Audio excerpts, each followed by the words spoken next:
وہ جو میں نے ایک اگریسو سٹائل میں بیان کیے ہیں وہ میری زندگی کا ایک جز ہے. میرے ساتھ جو لوگ رہتے ہیں میرے سینس آف ہیومر سے لوگ جانتے ہیں کہ میں تو ایک یعنی مزاحیہ طبیعت کا بندہ ہوں. لیکن جب بندہ میدان جنگ میں اترا ہوتا ہے, میدان جنگ میں علمی جنگ میں, تو ظاہر پھر ہاؤ ہو رہی ہوگی. سر آج تک کسی کرکٹر کی بیوی نے کہا ہے, کسی وہ ایسا کرکٹر جو بال بھی کرتا ہو, اس کی بیوی اسے کہے کہ یہ کیا تو میدان جنگ میں اسے وہ میدان جنگ میں ایسے ہی کرے گا نا, وہ گھر میں تو نہیں کرتا. وہ جب بیوی سے پراٹھا مانگتا ہوگا تو پراٹھا اس طرح تو نہیں کہتا ہوگا. ٹھیک ہے, ٹھیک ہے جی, او چائے اس طرح تو نہیں کہتا ہوگا. لیکن اب اس کے میدان جو کرکٹ کے میدان میں وہ جو چیزیں ہیں اس کو پرسنل لائف تو نہ کاؤنٹ کرے. اسی طریقے سے جب میں علماء کی گستاخانہ عبارتوں پہ گرفت کر رہا ہوتا ہوں تو میں آوازیں ہی کر رہا ہوتا ہوں, وہ اسی کے لیے ہے. جب میں آپ کو سبحان اللہ و بحمدہ سبحان اللہ العظیم کی فضیلت بتا رہا ہوتا ہوں تو میں تو نہیں کر رہا ہوتا. ہوں ہر چیز دی انجینئرنگ ہوئے گی. دوئے پاسے کے اندر نہیں, وہ جی دیکھیں شیخ عبد القادر جیلانی رحمۃ اللہ علیہ کا ایک مرید تھا, آپ کو وضو کروایا کرتا تھا. ایک بار اس نے لوٹے کی جو ٹوٹی ہے نا وہ قبلہ رخ نہیں رکھی. ایک کیڑا دین ہے, ایک کیڑی آیت ہے, کیڑی حدیث ہے کہ قبلہ رخ ٹوٹی رکھنی ہے لوٹے دی, دسو. تو وہ جناب ان کو اتنا جلال آیا, انہوں نے ایک نگاہ مار کے نا مرید کو جلا کر بھسم کر دیا. اچھا, اس کے بعد انہوں نے دوسری نگاہ لوٹے کی طرف ماری تو لوٹا پھر قبلہ رخ ہو گیا. ظاہر لوٹے نے تو اسی مرنا نا, لوٹے نے کہا منو ساڑھن لگے نے, لوٹا آپ یعنی انہوں نے سیدھا کر دیا. ٹھیک ہے نا. اچھا میں یہ کہتا ہوں خدا دا نا ہے, پہلی نگاہ اگر لوٹے تے بج جاندی مرید تے بج جاندا نا, کیونکہ مقصد تو اچیو ہو جانا تھا.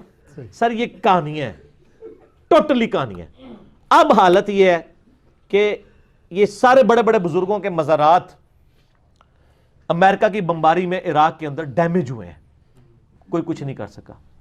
وہ بزرگ جن کی ڈیوٹیاں تھی راوی کے پل کو, جیلم کے پل کو, سیالکوٹ کے پل کو بچانے کی, ان بزرگوں کے مزارات کے اوپر آ کے دہشت گردوں نے بم پھاڑ دیے اور بزرگ حفاظت نہیں کر سکتے. تو پھر لوگ, پھر حضرت عمر بھی پیدا ہو جاتے ہیں. میں بتاؤں ہر جگہ. ایک دن میں فجر کے وقت آیا نا, تو فجر کی نماز شروع ہونے لگی نا, تو ایک وہاں کے ملک صاحب بڑے تھے, 6-6.5 فٹ قد, یہ ان کی جان, اور وہاں ہر علاقے میں ذرا مال والے بھی اور روب والے لوگ بھی ہوتے ہیں نا. اسی دیوبندیوں کی مسجد میں جس کے مفتی نے مجھے نکالا تھا, نماز میں نیت کرنے لگا, مجھے کہتا ہے آج میں بھی آمین کہنی ہے. تو دبا کے اچھی آمین کہنی ہے. لیکن میں تو ظاہر جذباتی نہیں ہوتا, میں نے تو اتنی کہنی تھی نا جتنی کہنی تھی. ہوا کیا کہ جب وہ امام نے قرات شروع کی نا, تو امام جب پہنچا نا غیر المغضوب علیہم, ابھی ولدالین اس نے کہا نہیں تھا, تو اس نے کہا آمین. اچھا ظاہر ہے بیچارہ پہلی بار کہہ رہا تھا, وہ تو اس نیت سے کھڑا تھا کہ آج میں نے آمین اونچی کہنی. جب اس نے آمین کہا, امام صاحب قرات ہی بھول گئے. انہوں نے پہلی سورت شروع کی لی الافی قریش, وہ بھول گئے. پھر انہوں نے الم ترى کیف فعل, وہ بھول گئے, گھبرا گئے. سر ان مولویوں نے کبھی سوچا تھا کہ ہمیں بھی کچھ چیلنج کرے گا اس سسٹم کو؟ یہ تو بڑے بڑے بدماش بن کے بیٹھے ہوئے تھے, یہ ان کے قلعے تھے, ان کو کون للکار سکتا تھا. اچھا جی, دوسری رکعت میں بھی اس نے بڑی مشکل سے, اور اس آواز بالکل بیٹھ گئی جیسے وہ مردہ ہو گیا, بالکل قرات بھی بھول گیا, الحمدللہ رب العالمین الرحمن, اس طرح اس نے قرات کی. اچھا یار جیسے کوئی ہارٹ فیل ہو جاتا ہے, کسی کو ہارٹ اٹیک ہو جاتا ہے. اچھا اب میں نے کہا یا اللہ مارے گئے, آج میری شامت آ جڑی ہے.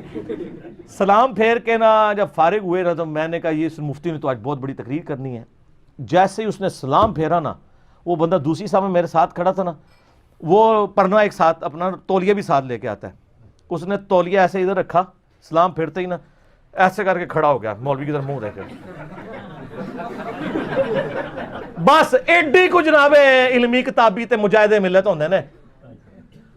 اور وہ کوئی غریب آدمی نہیں تھا, وہ ملک تھا وہاں کا. اس نے اشارہ بھی کیا بول, تو نہ پھر وہ حدیث بول سکیا, نہ کوئی گل, چپ ہی کر گیا. اس نے ٹاپک ہی نہیں ڈسکس کیا. وہ دن آج کا دن مسئلہ فتنہ ختم ہو گیا. یہ بزرگ جو لوگوں کے روحانی آپریشن کرتے ہیں, تو کیا یہ اپنے غیر ضروری بال جو ہیں وہ نگاہ مار کے صاف کرتے ہیں یا بلیڈ استعمال کرتے ہیں؟ بلیڈ سے ہی لازمی. کیوں سر؟ جو بائی پاس کر سکتا ہے اس کو غیر ضروری بال صاف کرنے کے لیے بلیڈ کی ضرورت کیوں ہے؟ اس کو تو چاہیے وہ کہ میرے پیچھے آج عشاء کی نماز پڑھو. اللہ اکبر. تو جتنے پڑھن گے سارے دے غیر ضروری بال ہمیشہ سے ختم ہو جان گے, بلیڈ دی ضرورت ہی نہیں پوے گی. کوئی مطلب کو پازیٹیو ان پٹ دے نا, کوئی ایسی یعنی پاکیزگی والا معاملہ کریں, کوئی فائدہ ہو لوگوں کو. آج نئی گل ہے, ہونی دماغ ہی چاہیے. ٹھیک ہے, تو یہ ساری باتیں اس لیے ہے کہ تاکہ آپ اپنے دماغ کھولیں, خدا کے لیے ان کے ہاتھوں میں نہ کھیلیں. یہ آپ کے ساتھ جو کھلواڑ کر رہے ہیں دین کے نام کے اوپر, ہماری آنے والی نسلیں سیکولر ہو جائیں گی. میں اسی اصول اور مبادی پہ الزامی جواب, پھکی جواب دے. یہ سب سے آسان طریقہ ہوتا ہے کسی کو منوانے کا, اس کو کہا جاتا ہے پلوان اپنے زور پہ گرتا ہے. سر پرانے سارے پلوان, آج دے سارے پلوان این انگلی اشارے نال سٹ دیتے رہے. کیوں؟ وہ آپ کو پتا بیریئر ہوتا ہے نا, بیریئر انگلی کے اشارے سے اٹھ جاتا ہے, حالانکہ کتنا وزنی ہوتا ہے. ایڈا بڑا پیچھے وٹا رکھا ہوتا انہوں نے, وہ پیچھے پتھر ہوتا ہے نا اس کے ایج کے اوپر. بیریئر جب ایسے ہوتا ہے نا, ادھر انہوں نے بہت وزن رکھا ہوتا ہے, بس تھوڑا سا وزن اس طرف کا کام ہوتا ہے, آپ انگلی بھی لگائیں نا تو اس پتھر کی وجہ سے ایسے اٹھ جاتا ہے. ٹھیک ہے نا. یہ انہوں نے جو ادھر پتھر رکھے ہوئے تھے نا اپنے گستاخی کا پتھر مارنے کے لیے, کسی کو مشرک کا پتھر, ہم نے کہا ٹھیک ہے گستاخی والا پتھر لیں گے. ہم نے ذرا سی انگلی کرائی نا, اشلی رسول, یہاں تھا اشلی رسول اللہ لکھا, ہم نے یہاں چشتی رسول اللہ کیا ہوا, ایسے کھڑا ہو گیا. اب وہ جب کھڑا ہوا ہے جناب پریشان ہے, کھلو کیوں گیا ہے, باہو اینو باہو, اے نہیں سر بہندا ہون, اے نہیں سر بہندا, یہ کھلو گئی, یہ جڑی شے ہے یہ تہاڈی پبلک اپنی تہاڈے خلاف کھلو چکی ہے. ٹھیک ہے نا. تو یہ اصول اور مبادی پہ وہ پہلوان کو اس کے زور کے اوپر گرا دیا. کیوں گرایا؟ نہ میں وابی نہ میں بابی, میں ہوں مسلم علمی کتابی. نام قرآن کا حکم تو ہم بتاتے ہیں آپ کو, پہلے اس پہ تھوڑی سی انجینئرنگ کریں ہونی چاہیے. اس سے مجھے ایک بات یاد آئی ہے, وہ آپ کو پتہ ہے نا علماء عرب نے کسی زمانے میں فتویٰ دیا تھا جو زمین کو ساکن نہ مانے وہ کافر ہے. کافر, بالکل, بڑے عرصے تک چلا یہ. جی, اور یہ بریلویوں کی بھی بانچیں کھل گئی ہوں گی. سر تواڈے امام صاحب نے تو پوری کتاب لکھی ہے, مذہب بریلوی صاحب نے, زمین ساکن ہے, اور مولوی ڈٹائی کے ساتھ اس کتاب کا حوالہ دیتے ہیں اور پھر کہتے ہیں آج تک سائنسدان پریشان نے کہ جواب دئیے. سر وہ اس واسطے نہیں پریشان کیا, جواب نہیں ہے, وہ اس واسطے پریشان ہے کہ ایڈی بڑی بونگی ماری ہے کہ جواب دئیے, ویلے بیٹھے ہیں. میرا یوٹیوب کے اوپر ایک کلپ ہے, میٹرائڈز شعب ثاقب, انجینئر محمد علی مرزا لکھیں, تو میں نے یعنی اس میں ڈسکس کیا اس کو کہ قرآن جو کہتا ہے نا ہم نے زمین کو بچھونا بنایا, اس سے لوگوں نے رزلٹ نکال دیا کہ زمین ایک جگہ رکی ہوئی ہے.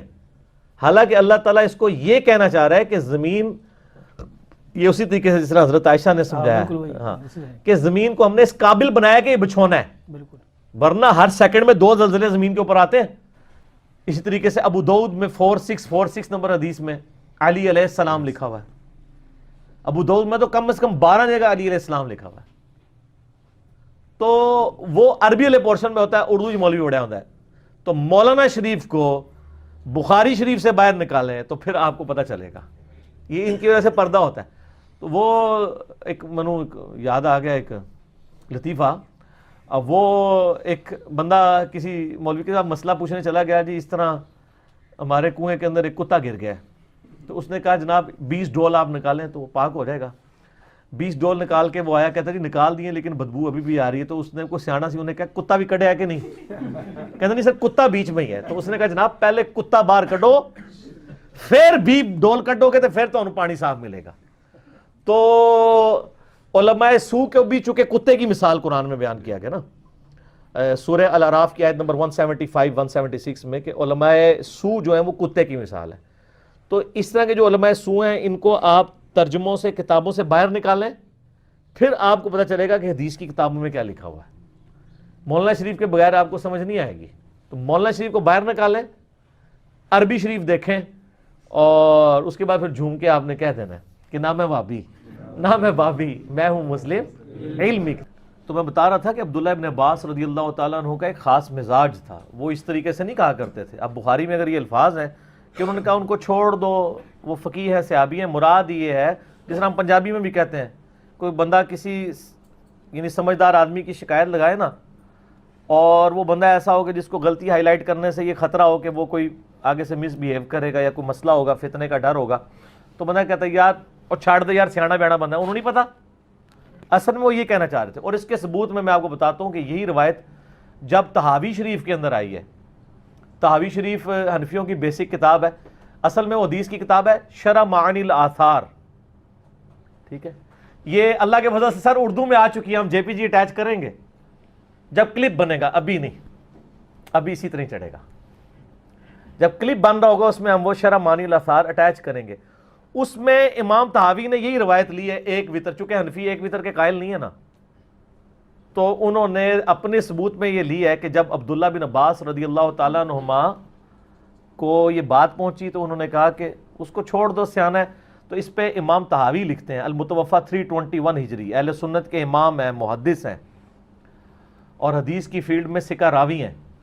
وہ کہتے ہیں یہ عبداللہ ابن عباس نے تقیہ کیا تھا، جو کہا کہ چھوڑ دو، وہ فقیہ ہے، صحابی ہے، اور اس کے ثبوت میں وہ کہتے ہیں ایک اور طریق بھی ہمارے پاس اس کا موجود ہے، جس میں جب کسی اور بندے نے آ کے عبداللہ بن عباس سے یہی شکایت کی تو انہوں نے کہا کہ اس گدھے سے پوچھو اس نے یہ طریقہ کہاں سے نکالا ہے۔ اچھا، اب آپ کو حیران کن بات بتاؤں، حنفیوں نے جب اس حدیث کا ترجمہ کیا ہے نا تو انہوں نے کہا اس ہمار سے پوچھو اس نے اس کا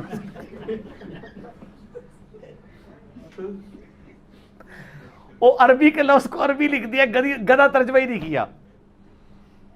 اچھا یہ دیکھیں، اس سے انہوں نے نا زیادہ خطرناک مسئلہ کر دیا ہے، پتہ کیوں؟ ویسے کو پڑھتا تو اس کو پتہ ہی نہ چلتا کہ گدھا انہوں نے خال المومنین کو کہا ہے یا وہ پیغام لانے والے کو کہا ہے یا کس کو کہا ہے، پتہ ہی نہیں چلنا تھا۔ اب جب انہوں نے حمار کو حمار لکھ دیا نا، اب کسی کے کان کھڑے ہو جائیں گے کہ یار یہ باقی پوری حدیث کا ترجمہ ہوا ہے، اس لفظ کا کیا مطلب ہوتا ہے؟